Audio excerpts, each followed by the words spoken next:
ഇന്ന് ഹോട്ട് സീറ്റിൽ നമ്മളോടൊപ്പം മിസ്റ്റർ മുകേഷ് എം നായർ. കൊള്ളാം. ഈനാം പേച്ചിക്ക് മരപ്പട്ടി കൂട്ട്.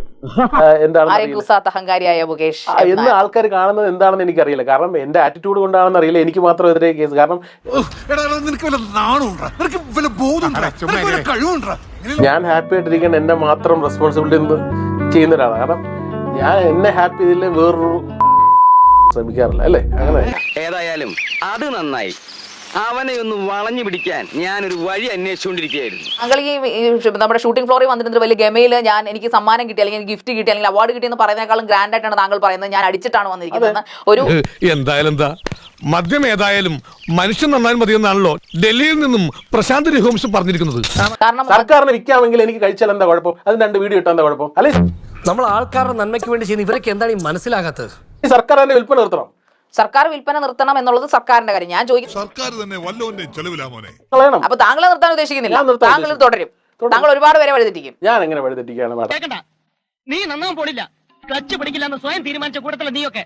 ശാരീരിക മഠത്തിന് ഒരു കാര്യം ചെയ്തു. മാഡം ഇപ്പൊ തലയിൽ അടിച്ചിരിക്കുന്ന ബ്രൗൺ കളർ, അത് നമ്മളുടെ ഹെയറിനും സ്കിന്നിനും ഒക്കെ ഭയങ്കര കേടാണ്. വളരെ സൂക്ഷിച്ചു വേണം സാർ അവനെ കൈകാര്യം ചെയ്യാൻ. അണ്ടർ എസ്റ്റിമേറ്റ് ചെയ്യരുത്. ചെയ്താൽ എസ്റ്റിമേറ്റ് തണ്ടാകും. അപ്പം ഞാൻ പറയുന്നത് മുടി വിഗാണോ? മാഡത്തിന്റെ ഒരു സ്ഥലത്തെ മുടിയെന്നല്ലോ ഞാൻ തലയിൽ വെച്ചിരിക്കുന്നത്.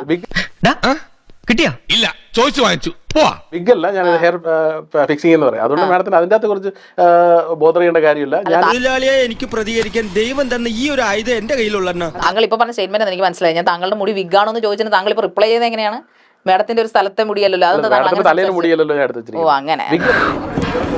എന്താ സച്ചി ഇങ്ങനെയൊക്കെ? Cheap show. അതോടൊപ്പം താങ്കൾക്ക് ചുറ്റിനും സ്ത്രീഗണങ്ങൾ കൂടുതലാണെന്ന് പറയുന്ന സത്യമാണ്. സ്ത്രീ സുഹൃത്തുക്കളാണ് താങ്കൾ കൂടുതൽ. താങ്കൾ ഞാൻ ബാറിന്റെ ഇനാഗുറേഷൻ ഒരുപാട് പെണ്ണുങ്ങളുമായിട്ടാണ് താങ്കൾ പോയി ഇനാഗുറേഷൻ ചെയ്ത് കണ്ടത്. എന്താ നിന്റെ നക്ഷത്രം? രോഹിണി. എന്റെ കർത്താവേ, ശ്രീകൃഷ്ണന്റെ നാളല്ലയോ നമ്മള് കൂടെ നിൽക്കുന്നത്? നമ്മുടെ താങ്കൾ ശ്രീകൃഷ്ണനാണോ? അല്ല, ഞാൻ ശ്രീകൃഷ്ണനൊന്നുമല്ല. നമ്മള് കാസിനോയാണോ? അങ്ങനെയല്ല. സ്ത്രീജനങ്ങൾക്ക് പ്രത്യേക കെയർ താങ്കൾ കൊടുക്കും? പ്രത്യേക